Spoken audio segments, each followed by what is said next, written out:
चुनाव जीत गए, लेकिन ऐसा काम कांग्रेस ने किया, वो शपथ नहीं ले पाए और राष्ट्रपति शासन लगा दिया गया वहां पे। जो रिपोर्टेड बूथ कैप्चरिंग है, जो रिकॉर्ड में है, वो सबसे पहला बूथ कैप्चरिंग बिहार में शुरू हुआ। पिछड़े, अति पिछड़े की बात करते हैं, वो ईवीएम से पहले बूथ तक नहीं पहुंच पाते थे वोट देने के। कांग्रेस के रूल में 1957 में बेगूसराय में सरयू प्रसाद सिंह कांग्रेस के कैंडिडेट थे, उनके पक्ष में बूथ कैप्चरिंग पूरा किया गया। कोई भी चुनाव ऐसा नहीं हुआ पूरे 2005 से पहले जबकि 200, 400, 500 लोग नहीं मारे। 10-11 बजे तक बूथ छाप लिए, चुनाव खत्म। वोट चोरी तो समझ में आता है, आप पूरा जनमत चोरी हो गया।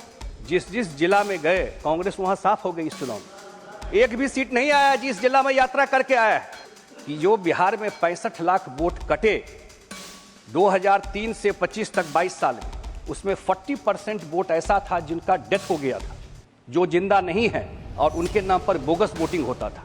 माननीय श्री संजय कुमार झा जी। माननीय उपसभापति महोदय, मैं आपको धन्यवाद देता हूं कि इतना महत्वपूर्ण विषय पे मुझे अपने पार्टी की तरफ से बात रखने के लिए आपने मौका दिया है।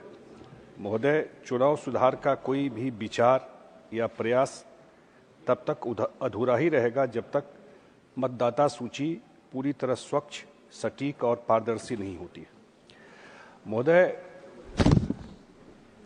इलेक्शन जब से शुरू हुआ और मैं जिस स्टेट से आता हूं, जो रिपोर्टेड बूथ कैप्चरिंग है, जो रिकॉर्ड में है, वो सबसे पहला बूथ कैप्चरिंग बिहार में शुरू हुआ, जो रिकॉर्ड में है। मैं भी देख रहा था एक प्लीज पूरा कांग्रेस के रूल में 1957 में बेगूसराय में सरयू प्रसाद सिंह कांग्रेस के कैंडिडेट थे, उनके पक्ष में बूथ कैप्चरिंग पूरा किया गया। ये किताब है इंडिया टुवर्ड्स एनर्की, बाय ऑथर है एनके सक्सेना, 1967 टू 1992।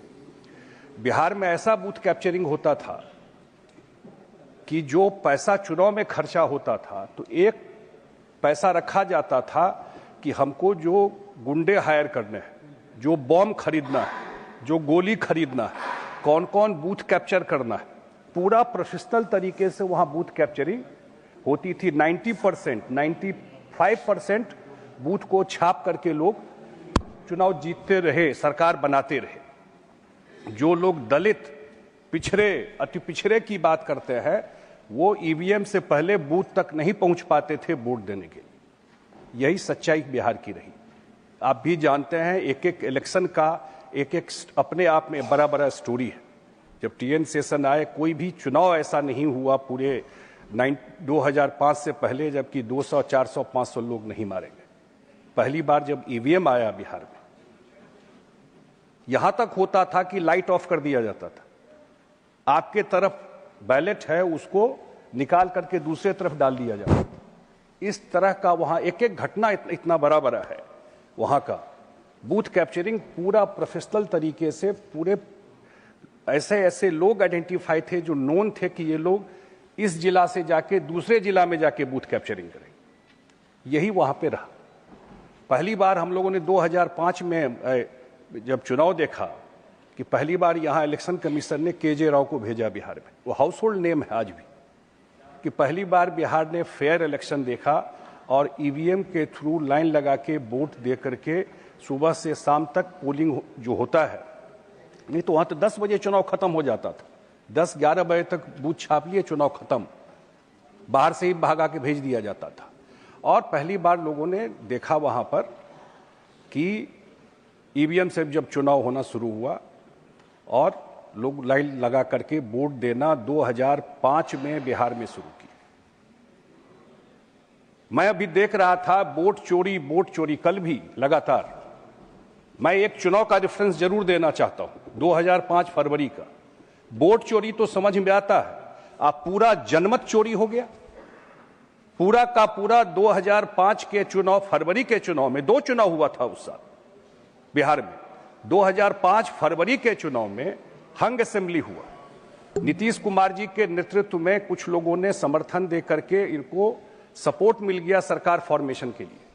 और उस समय की जो सरकार थी, आदरणीय मनमोहन सिंह जी प्रधानमंत्री थे, यूपीए की सरकार थी।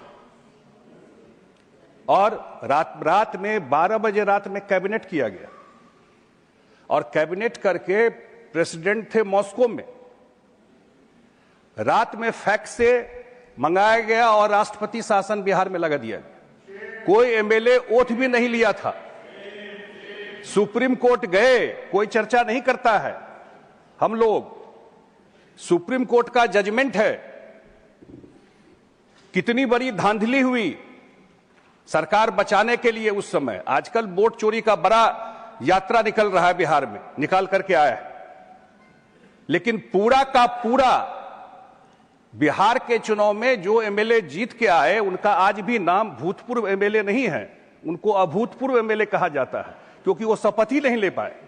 चुनाव जीत गए लेकिन ऐसा काम कांग्रेस ने किया, वो शपथ नहीं ले पाए और राष्ट्रपति शासन लगा दिया गया वहां पर। और सुप्रीम कोर्ट का पूरा जजमेंट है। खुद कलाम साहब ने अपने ऑटोबायोग्राफी में लिखा है कि वो इस्तीफा देने का, जजमेंट के बाद वो इस्तीफा देने का मन बना लिए थे एक तरीके से। ये तो करतूत रहा है। अब मैं आता हूं एसआईआर पे चर्चा इसलिए मैं करना चाहता हूं कि एसआईआर सिर्फ बिहार में हुआ है माननीय उपसभापति महोदय, अभी और जगह प्रक्रिया चालू है। यही एसआईआर 2003 में भी बिहार में हुआ था, ये पहली बार नहीं हुआ। यही एसआईआर बिहार में 2003 में भी, जब इतना टेक्नोलॉजी नहीं था, 30 दिन के अंदर एसआईआर का काम पूरा किया गया बिहार में। और इसी एसआईआर में अभी जब ये काम हुआ, अभी जो काम, I will allow you, please sit, take your seat. माननीय Sanjay ji point of order पे हैं वो, प्लीज। हाँ बताएं। Roll 40 2 240. Yes. Sir, limited submission here is that when my party colleague spoke about SIR, she was interrupted. He speaking about SIR. Everyone should be allowed to do that, sir. That is the limited point, sir. Thank you. Yes, please, माननीय संजय। रहा हूं कि वहां पर हुआ और जब ये प्रक्रिया चल रही थी तो सारे पॉलिटिकल पार्टी को इन्वॉल्व किया गया, उसमें बुलाया गया, हम लोगों को, हमारे बीएलए को बुलाया गया। पूरे इस प्रोसेस में एक कंप्लेन जो विपक्ष के पार्टी है जो वहां पर थी, वहां पर एक कंप्लेन जाकर के इलेक्शन कमीशन को देते हम लोगों तो नहीं देखा। कि हम लोग भी अपना मीटिंग किए पार्टी में, अपने प्रखंड अध्यक्ष सबसे पूछे कि भाई कोई कंप्लेन है, किसी का वोट काट दिया है तो आप लोग बताइए, हम लोग इलेक्शन कमीशन में बात करेंगे। एक कंप्लेन नहीं आया। पूरी प्रक्रिया पारदर्शी थी, एडवर्टाइज किया गया सब जगह, लोगों को बुलाया गया और 30 दिन में ये प्रक्रिया पूरी हुई। मैं देखा कि पूरा का पूरा यात्रा निकला हम लोगों के एरिया से। जो प्रतिपक्ष के कांग्रेस के नेता है, जिस जिस जिला में गए, कांग्रेस वहां साफ हो गई इस चुनाव में। एक भी सीट नहीं आया जिस जिला में यात्रा करके आया है। और उसके बाद महोदय 2025 का इलेक्शन हुआ बिहार का।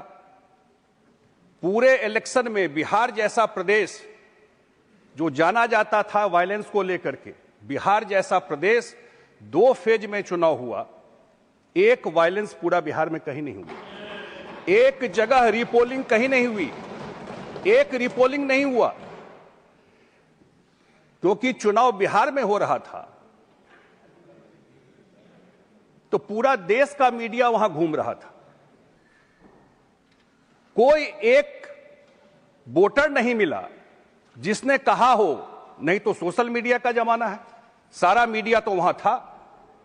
एक वोटर आकर के कोई कहा हो कि उसका बूथ पे गया और बूथ पे उसका नाम नहीं था। कितना बड़ा झूठ फैला रहे थे ये लोग। पिछला हाउस आपने पूरा का पूरा बंद कर दिया जो बिहार में एसआईआर हो रहा था।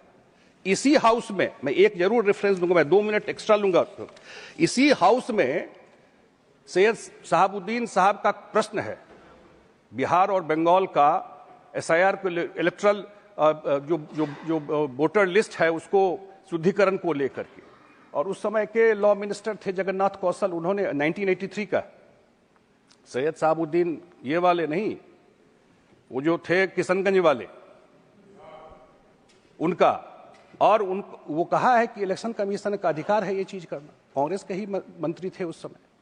पूरा का पूरा चुनाव हो गया और एक कंप्लेन एक मीडिया में कहीं आया हो, इतना बड़ा चुनाव हुआ, हाईएस्ट वोटर टर्नआउट था, कोई बोला हो आकर के कि वोटर लिस्ट में मेरा नाम नहीं था, कहीं मीडिया में आता, कहीं सोशल मीडिया में आता। तो इतना बड़ा झूठ, वोट चोरी का झूठ, हमें तो बताया कितना बड़ा जनमत चोरी वहां पर हुआ। एक बात और, सुझाव के तौर पर, क्योंकि हम लोग चुनाव से होके आए हैं, जरूर जनता को प्रॉमिस करना चाहिए चुनाव में। हर एक पार्टी मैनिफेस्टो निकालती है।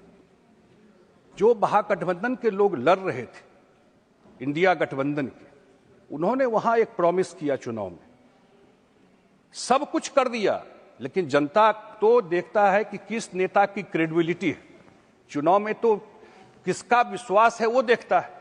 उन्होंने घोषणा कर दिया कि हम बिहार के हर एक परिवार के एक लोग को सरकारी नौकरी देंगे। आज तक सारा इकोनॉमिस्ट फेल हो जाएगा इस थ्योरी पर। बिहार में 2 करोड़ 20 लाख परिवार है और 20 लाख लोग नौकरी में है और 2 करोड़ लोगों को सरकारी नौकरी देने की बात प्रॉमिस कर दिया। अगर उसको 40,000 भी तनख्वाह देंगे तो 10 लाख करोड़ रुपया लगेगा। बिहार का बजट 3.25 लाख करोड़ रुपया है।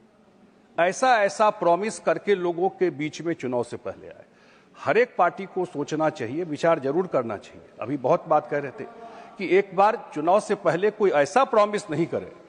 जनता हालांकि इस सब बात को रिकॉग्नाइज नहीं करती है, लेकिन बिहार के अनुभव से मैं जरूर एक बात कह सकता हूं कि जो बिहार में 65 लाख वोट कटे 2003 से 25 तक 22 साल में, उसमें 40% वोट ऐसा था जिनका डेथ हो गया था, जो जिंदा नहीं है और उनके नाम पर बोगस वोटिंग होता था, जो माइग्रेट कर गए थे या जिनको 2 जगह जिनका नाम था, वही क्लीनिंग हुआ है। इसलिए एसआईआर या इलेक्टोरल प्रोसेस में जो चीजें हो रही है, हमारी पार्टी तो खास करके ईवीएम की सबसे बड़ी समर्थक है कि ईवीएम तो कभी नहीं हटना चाहिए। हम लोग देख चुके हैं बिहार में।